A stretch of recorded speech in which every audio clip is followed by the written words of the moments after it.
What's up everyone, MK Tom Brady here. In this video I want to talk about the NRS Meta and how, if you think about it, it's not very good for building a very healthy competitive scene, and probably the main reason why we have so much complaining and overall just people who aren't happy why the community is always so split from one game to another. See, it's believed that the quote-unquote NRS business model comes from Warner Brothers, right? They're owned by WB. And if we try to complain to Ed Boon or anyone at NRS, it's, don't shoot the messenger. Someone at Warner Brothers makes these decisions. This is the WB/NRS. Ever since NRS was absorbed by Warner Brothers, they've used the two-year business model. And everyone kind of feels this way. And this was also expressed by Maximilian on one of his streams. NRS has made an absolute practice and a huge tapped market out of releasing a fighting game every couple of years. And they've been doing this for over a decade now. Ever since they got absorbed by Warner Brothers, they have pumped out a brand new fighting game every 2 years. Okay, so a lot of people feel this way. In fact, whenever somebody complains about, the windows that these games are, and maybe they're rushed because they got to come out every 2 years, or maybe they don't live long enough because they got to come out every 2 years, you get a very don't shoot the messenger. This is a WB thing, as said right there, and everybody out there pretty much says this. The whole don't shoot the messenger. This is an NRS thing ever since they got absorbed by Warner Brothers. But is this really true? If we go back to the Midway era, Mortal Kombat 1, Midway Arcade era, MK1 is released in October of 1992. Less than 1 year later, you get Mortal Kombat 2. Now, this is not a Warner Brothers decision because Warner Brothers is not even in the picture here. Less than 1 year later, you got Mortal Kombat 2. 2 years later, a little less than 2 years later, you have Mortal Kombat 3. 6 months after Mortal Kombat 3, you get UMK3, and then 2 years after UMK3, you get MK4, and it's about 2.5 years after MK3 to MK4. So in the arcade era, we see a very similar trend of that 1, then 2 year window going forward. And then of course they kind of reset here because they make a business decision. Hey, we're going to leave the arcade and we're going to go to the console era. Now the console era begins 5 years after Mortal Kombat 4. So whenever they kind of reset, they take a little more than 2 years. Console era starts in November of 2002. You get Mortal Kombat Deadly Alliance. 2 years later, in 2004, you get Mortal Kombat Deception. 2 years after that, you got Mortal Kombat Armageddon. And then 2 years after that, you have Mortal Kombat versus DC. Now, once again, the same 2 year window. Now, whenever you complain to Ed Boon about this type of stuff, you are always met with pretty much every content creator. This is not a Maximilian thing. I have a lot of respect for Max. He's a great influencer in more than just the fighting game world. But a lot of people, I think, are mistaken of this being the NRS business model. And when we take it to NRS and go to Ed Boon, we're met with, no. You can't talk to them about it. You got to talk to someone at Warner Brothers. But even before Warner Brothers, they have the exact same business model, Midway Arcade era, Midway Console era. And now even if you want to go, now of course, MKDC was the last Midway title. They get absorbed by Warner Brothers, so now we see not a 5 year window when they reset, but a 3 year reset window. Then there's Mortal Kombat 9 in 2011. And as we all know, Injustice comes out in 2013, MKX in 2015, Injustice 2 in 2017, and MK11 in 2019. 2 years. Then the pandemic happens, and now we're kind of on a reset, and we'll probably get the next title, like 2023, somewhere in there. I think we're more on a 4 year window now because of the pandemic. So in reality, this model has been in place long before Warner Brothers. And so the only person that could want to keep the Midway business model is one Edward John Boon. I'm not saying he created the model, But this midway model was created for maximum profit in the arcade, more so to benefit the company than the player. Because, you get a new game every few years. Midway makes money. The arcades make money because obviously it's a new game. So players always wanted to play it because it's new. And this trickles down. Same thing to the console era. Now, players are getting a new game and they keep making more money and more money and more money. They're making that huge burst, new game profit margin every couple of years.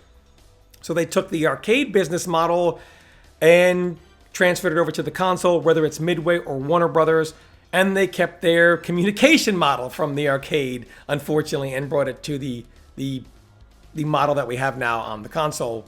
So this really isn't an NRS thing at all. And then there's something else here where this notion that we get a new game every 2 years because their games are only made to last 2 years. And once again, this is something that we hear quite a bit, and this is also something that Maximilian spoke about on his stream. And why is so many people at this point aggressive about the gameplay or arguments about the way MK11 is playing now? It's because that the game has reached its normal competitive / long-term life expectancy, right? These games were not expected to last this long, much less was MK11 ever supposed to probably go this long, right? All the previous NRS games got even less than a year of people playing this shit before, bam, oh my God, we got a trailer for a brand new game. Screw that old game. I'm waiting for new game. Okay, so a couple of things I want to unpack here because there are a few points he made here. For one, the notion that their games are only made to last 2 years. This is completely false because their games are not actually made to last 2 years. I guess the premise is, hey, they only put enough content to last for a 2-year window. And then once they feel that content is been absorbed, then rather than make new content, they just give you another game. So hey, the players win because rather than just more content on an older game, they give you a whole new game. So actually, this is the best business model, right? Because their games are only made to live 2 years. You consume the content and we give you a brand new game. This is actually not true. UMK3 was made in 1995. Almost every other day you go on YouTube, there's some type of main tournament somewhere, Russia, South America, etc. This game has had more than enough content to be alive still in 2021, although it's not at mainstream tournaments. No one plays this game and says, oh my God, I'm so bored. I mean, this game hasn't had content in forever. Mortal Kombat 9 is another game, 2011. This game got its final patch 6 months into the game. And it went on to be at 3 EVOs, so it lived 2.5 years post its final patch. It received the least amount of DLC content, the least amount of overall everything, and yet nobody ever said this game is boring. People asked for obviously balance updates, but nobody said, oh my God, this game is so boring because we've consumed all the content and now 2.5 years has passed and nothing new has come.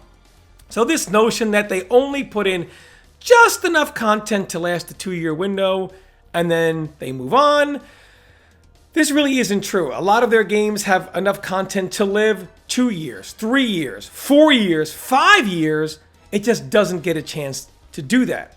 You see, NetherRealm, Midway, whatever name you want to call them, are victims of their own design. You see, they condition players one way, and then the players complain about certain things, and then all of a sudden they try to overcorrect things based on the players complaining, but it's actually them that caused the complaints to begin with. Let me give you an example here. If you look at Mortal Kombat 11, so Mortal Kombat 11, people have been conditioned to feel like, all this other stuff was broke, and now we have this balanced game, MK11. But there are also a lot of complaints that say, hey, this game is boring, right? It's kind of watered down, etc. Well, let's say Mortal Kombat 12 comes out and NetherRealm says, you know what, guys?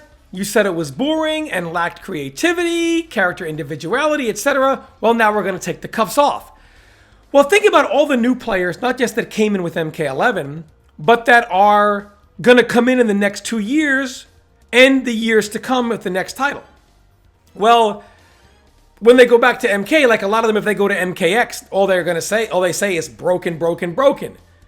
Well, if MK12 comes out and you have the model of we're taking the cuffs off, they're still going to say broken, broken, broken, broken. And of course, the community will be to blame. The NRS community, man, all they do is cry and complain. You have conditioned them with your latest game to say broke, broke, broke, broke, broke with everything under the sun. Then you say, okay, a lot of people said, it was too watered down. We're going to take the cuffs off with MK12. What do you think is going to happen with all the MK11 players? They're going to say the cuffs are off, broke, broke, broke, broke, broke, and demand nerfs. And of course, NRS will play the innocent victim. Oh, you see? The crying, we can't win. You can't win because you can't decide on a business model that actually allows for a scene to grow and grow and grow. And here's what I mean by that. If you look at Capcom, for example, their competitor, all through the 90s, you had Street Fighter II World Warrior, Street Fighter II Champion Edition, Street Fighter II Hyper Fighting, Super Street Fighter II, Super Street Fighter II Turbo. But they're all based off Street Fighter II, like all of them. And there are a few changes and a few tweaks, but a lot of them, I guess, even if you want to go to Super Turbo, where they have Super Meter, etc., but a lot of it is still rooted in Street Fighter II. It's a long window of you to build an established community. And then even when I went to Street Fighter 3, it was longer than a 2-year window. Whether you go, Second Impact and Third Strike, etc., it's still based a lot of this on the same model. And even though it's different from Street Fighter 2, you give people a long window to adjust to the new game, not 2 years and out, 2 years and out. See, in reality, it usually takes probably 3, 4, 5, even longer to really take a fighting game to its truest potential. You look at MKX here, this game got its final update, I believe, in like August or September of 2016.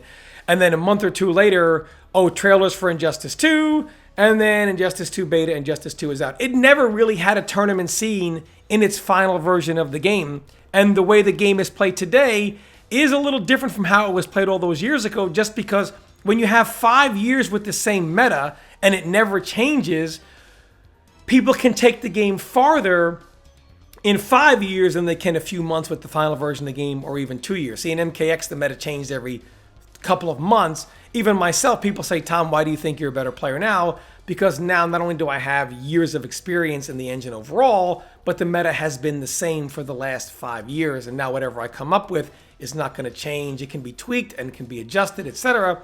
But that's a player thing and not a game thing. Their games never get to live to their full potential, and that's their fault. They have conditioned everyone to look for the next game 2 years later. They have conditioned everyone to not want to take the game to its fullest potential, but they have conditioned you to just give me the new game already, right? That we know there's not going to be anything big after 2 years, give us the next game. So the reason why people are complaining after 2 years of MK11, sure, some of it is because they don't like the design of the game, but a lot of it is because NRS, you have conditioned people to think this way, and now to say they're not being fair to you, you condition them. And that's just the way it is. You have them thinking a certain way. And, all their games are kind of different. It makes it very hard to build a scene. Even go back to the arcade era, people that liked MK2 when MK3 came out, what's all this run and these dial combos? You MK3 players and MK4, what's this 2.5D game and weapons and whatever? From the arcade era to the console era, what's this 3D era? What are these 3D titles? MK's 2D. And then from the arcade era to the console era to Mortal Kombat 9. Well, what's this? This isn't UMK3. This isn't whatever. And then from 9 to X. Well, this is an MK9. And from X to 11. This is an MKX. They're all so different.